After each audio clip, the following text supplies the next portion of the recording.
Kita lanjutkan diskusi kita pada malam hari ini. Tadi Bang Fathah sudah menyampaikan ya soal pandangannya, perspektifnya soal perspektif inkonsistensi PSI, kemudian bagaimana PSI memulai citra yang baru. Nah, Bang Bes tadi sudah lumayan gatal menanggapi, boleh silakan Bang tanggapi. Saya kira begini, bahwa di dalam kita memberikan tanggapan, apalagi akademisi kan berbasis data. Seharusnya Dan PRC juga punya data. Seharusnya melihat juga bahwa ada kesepakatan. Politik ini bersepakat. Ketika kita bersepakat kemudian menyatakan bahwa kami merubah lambang kami, kan kemudian juga merubah tagline-nya menjadi partai super terbuka, ini harus diperkaya dulu, baru bisa kemudian memberikan ada alasan kenapa kok PSI kemudian tidak merekrut, tidak lagi berbasis pada anak muda. Anak muda tetap ada di sana, tetapi kemudian karena kita sudah bersepakat untuk ini lebih terbuka supaya kita lebih aman, supaya kita bisa mendapatkan lebih dukungan. Dulu sempat ya, 45 tahun ke bawah gitu. Di atas 45 nggak boleh bergabung. Ternyata seluruh partai politik ini kan punya bidang anak muda. Jadi PSI tidak mencukupi bila mana di situ saja. Dan ini adalah kalau dikatakan seperti itu tadi, ini penghalangan terhadap hak demokrasi orang untuk berada di parlemen dengan melebarkan sayapnya. Nah, ini yang membuat kenapa PSI pada waktu itu bersepakat untuk kita menjadi partai yang terbuka, semua khalayak boleh memperkaya, tetapi yang anak muda tetap memimpin. Contohnya apa? Ketua umumnya sangat muda. Apalagi yang kemudian membantah bahwa itu partai anak muda. Kami ikut bergabung karena memang ada porsi yang dibuka untuk bisa bersama-sama. Saya kira itu. Yang nanti akan bergabung juga anak-anak muda juga atau politisi yang sudah settle atau politikus senior, Bang? Sampai hari ini dominasi dari Pak. Coba lihat itu, Rakernas itu.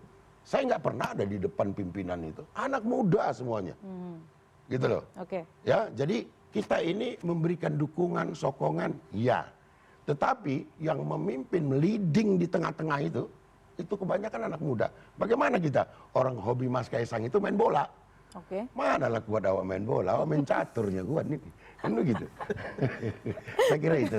Nah, ini supaya menjadi permakluman bagi seluruh rakyat Indonesia, partai PSI, partai terbuka, dan anak muda tetap leading di depan gitu.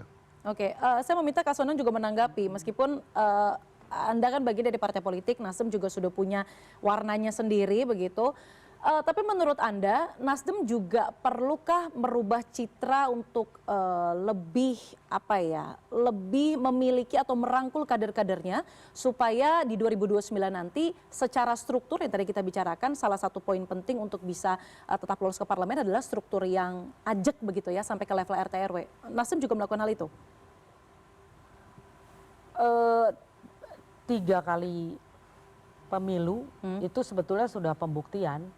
Karena kita itu nggak mungkin menang kalau strukturnya tidak ada sampai di akar rumput. Jadi sekarang itu kami terus-terusan ya melakukan pemantapan supaya ya bertambah lagi kursi kami sehingga program yang memang akan kami jalankan itu bisa lebih luas lagi dijangkau. Hilir mudiknya orang, ada yang pergi, ada yang mungkin kembali, kita tidak tahu lagi ya. Ini berarti jadi suatu hal yang biasa dan mungkin menurut Anda seleksi alam gitu. Untuk yang benar-benar setia pada ideologi Nasdem begitu, kalau kita katakan meskipun tidak ada partai politik yang sebenarnya punya warna begitu ya, Bang Fathah setuju juga. Jadi seperti yang memang dinamika politik itu kan nggak bisa ditutup, kayaknya nggak cuma di Indonesia ya, di seluruh dunia pun sama. Di saat satu orang merasa kayaknya nih udah nggak sama deh sama gue, atau kayaknya saya nggak dikasih ruang, atau dia punya berbagai macam alasan, dia mungkin akan pindah ke tempat lain yang dia rasa mungkin sesuai atau gimana gitu. Itu biasa aja. Tapi yang membuat tidak biasa itu adalah ya kami tetap jalan.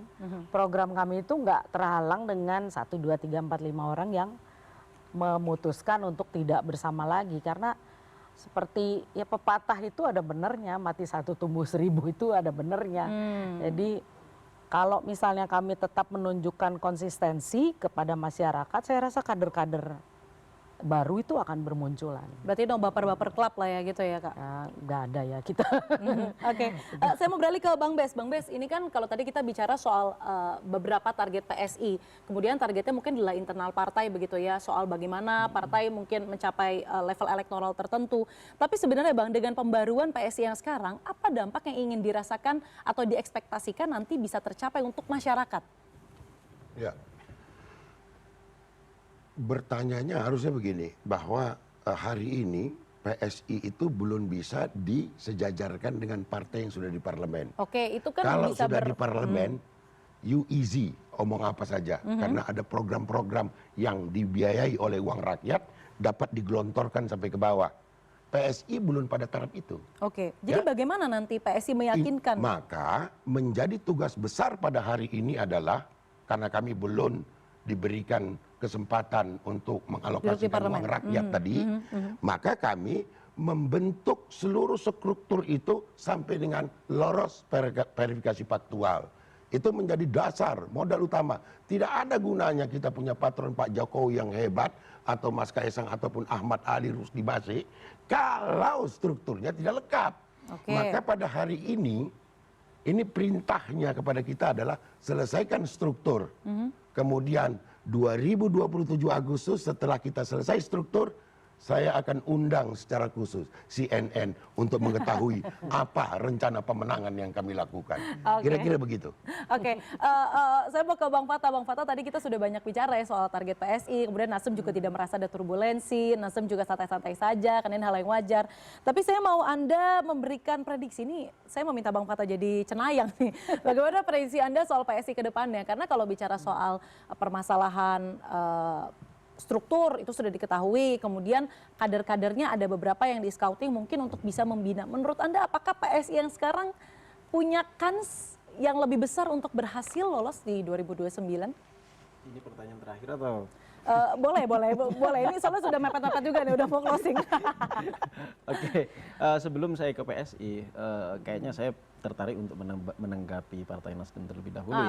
Boleh. Bagaimanapun Partai Nasdem hari ini tentu mengalami guncangan politik, mengalami gempa politik. Meskipun tidak diakui Kasondang. Ya, meskipun itu tidak diakui, meskipun elit politik Nasdem hari ini merasa tenang-tenang saja, tapi secara struktural di tingkat daerah banyak kawan-kawan saya itu merasa khawatir terhadap kondisi Nasdem hari ini. Ini yang harusnya menjadi evaluasi bagi Nasdem dan harus melakukan konsolidasi untuk menjelaskan apa yang terjadi di internal Nasdem itu sendiri. Itu yang pertama.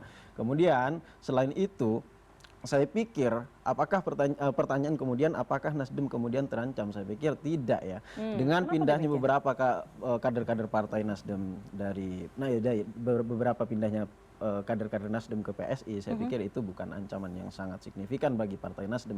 Nah, ini sebenarnya bisa dijadikan sebagai ajang pembuktian bagi Partai Nasdem bahwa Partai Nasdem kuat secara institusional dengan kerja-kerja kolektifnya untuk membangun elektoral atau mempertahankan kursi-kursi di parlemen di 2029 nanti.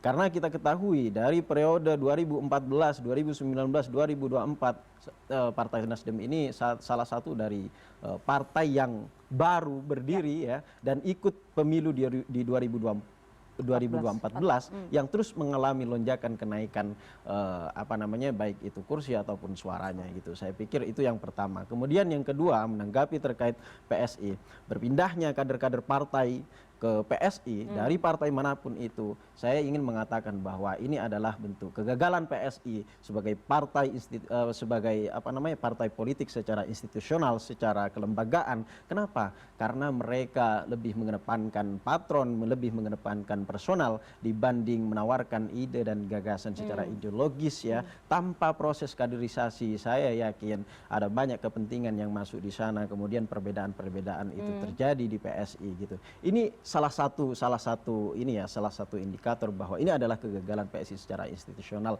meniru atau menduplikat apa yang dilakukan oleh partai-partai sebelumnya. Kemudian selain itu Mbak, saya ingin menyampaikan juga bahwa apa yang disampaikan Bang Bestari Barus itu tadi bahwa satu-satunya patron di PSI itu adalah Pak Jokowi, ini seharusnya elit-elit politik partai kita, siapapun itu, saya pikir harus memberikan pendidikan politik yang positif terhadap generasi-generasi berikutnya dengan dengan berfokus atau hanya melihat patron di suatu partai, itu sebenarnya memberikan pendidikan yang sangat buruk, pendidikan politik yang sangat Terlalu buruk. dangkal menurut Anda? Terlalu dangkal. Harusnya Kenapa? ada dua. Karena Oke. Matahari. ketika Dangkal sekali ini. patron yang diikuti itu sudah mulai redup secara politik, Oke. tidak punya daya tawar, saya pikir orang-orang seperti Bang Oke. Bestari Barus juga Jadi- akan Oke, Bang pindah Bes, ke partai Bang lain. Bes, silakan Saya pikir itu. tanggapi. Menurut Bang Fata Ya. ini suatu bentuk kegagalan PSI mengkaderkan internal partainya sendiri Ya, dan menurut berfokus pada saya satu ini patron. ada kajian gagal nalar. Kenapa saya katakan demikian? Bagaimana mungkin kita melaksanakan namanya kaderisasi? Orang strukturnya belum ada. Dari tadi saya sudah mengulang berkali-kali. Oke, tapi kan Cuman PSI tidak sudah ada dimasukkan. dari lama, Bang. Nggak apa-apa lah, kemampuannya segitu. Bang. Kemudian kaitannya Oke. dengan Patron? patron. Ya, saya beranggapan. Menurut Bang Fata terlalu saya dangkal menurut mempatronkan Bang satu orang, Bang apalagi Fata sosok. ini justru dangkal. Kenapa? Kita taruh 3 patron biar berkelahi gitu maksudnya. Tapi Patron pantaskah itu menurut Anda dimanapun, Pak sosok yang dipatronkan bukan jika ideologinya, Bang? memahami apa itu patron, makanya seharusnya tidak ada lagi mengatakan jangan cuma satu. Loh, patron itu satu. Saya tidak ingin mengatakan bahwa Panutan Oke, kita oke. adalah harus satu. banyak. Nah, tunggu dulu. Saya tidak ingin menyampaikan bahwa Iya. patron di dalam partai politik itu tidak Ya. banyak. Tapi Jadi bagaimana mungkin- partai politik Oke. itu Partai politik, memberikan Oke. partai ruang politik Oke, silakan harus Bang Bes. memberikan luas, harus memberi ketat kepada kader-kader. Ya memang ketat, makanya Anda tadi kan harusnya lihat bahwa Oke. kita akan selesaikan struktur baru kaderisasi. Strukturnya Jadi belum mungkin di lengkap sini- kok mau dikaderisasi. Oke, silakan. Ini Mikirnya justru- terbalik-balik. Oke, ini- logikanya terbalik, Bang. Oke. Justru Iya yang dong. harus Oke, dilakukan adalah sebentar. kaderisasi dulu. Justru Silakan, Bang Bes. selesaikan dulu. Oke, diselesaikan Makanya strukturnya, besok-besok baru narasumbernya kemudian. agak Oke. jelas sih kita. Ini gimana? Oke, ini semua jelas Bang, narasumber di Iya, sini iya, yang iya. diundang semuanya Jadi jelas, mungkin Bang. gini, Mbak Diana. Oke, silakan, Kak Sondang. Kaderisasi. Ini kita terbatas durasi Iya. juga, silakan. Ini ada kebingungan membedakan antara ketua umum dengan patron. Nah itu. Oke. Ya, jadi kalau bertanya tentang patron di Partai Nasdem kita bingung karena Oke. panutan kita itu ketua umum ya memang dia yang Iya, ditunjuk. Oke, dan menurut patron. Anda Melalui Kongres. mempatronkan satu sosok itu adalah hal yang biasa di partai politik? Ya itu mungkin hal yang biasa di perorangan, buat saya sih enggak. Gitu. Oke. Karena kami itu orang yang berkongres, institusional lah. Oke, itulah. baik. Jadi kalau misalnya mungkin Jadi, Mbak, Bang saya ingin Bestari, ini, Oke, saya sedikit, mungkin- Bang, durasi sedikit, kita- ya. Saya durasi ingin kita terbatas. Saya ingin menyampaikan bahwa orang-orang seperti Kak Sondang menyampaikan, saya merasa tidak memiliki patron. Ini orang-orang yang mampu berkompetisi di partainya. Jadi orang-orang yang tidak mampu berkompetisi di partainya, dia cenderung akan mengikuti patronnya. Di mana patron itu berada di suatu partai, di sanalah mereka Kemungkinan akan berpindah. ikut. Itu saya pikir itu. Oke. Kedangkalan literatur, ya nggak Oke. apa-apa. Cuma segitu kemampuan. Jalan aja terus. Oke, baik. Intinya kita harapkan entah itu perubahan di tubuh PSI, entah itu di Nasdem, semuanya intinya bisa membawa kesejahteraan buat masyarakat. Itu yang paling penting, Bang. Karena Iya, partai iya, politik iya. itu tujuannya. Dan kita harapkan tentu kritik-kritik membangun kepada para partai politik ini terus diterima untuk partai politik di Indonesia yang jauh lebih baik dengan ekosistem yang lebih baik. Betul. Baik. Terima kasih banyak 3 narasumber saya pada malam hari ini yang tentunya punya latar belakang yang sungguh luar biasa. Ada Kak Sondang, Bang Bestari, dan juga Bang Fata. Terima kasih banyak. Selamat malam, sampai jumpa di Insight Politics episode berikutnya. Gajah.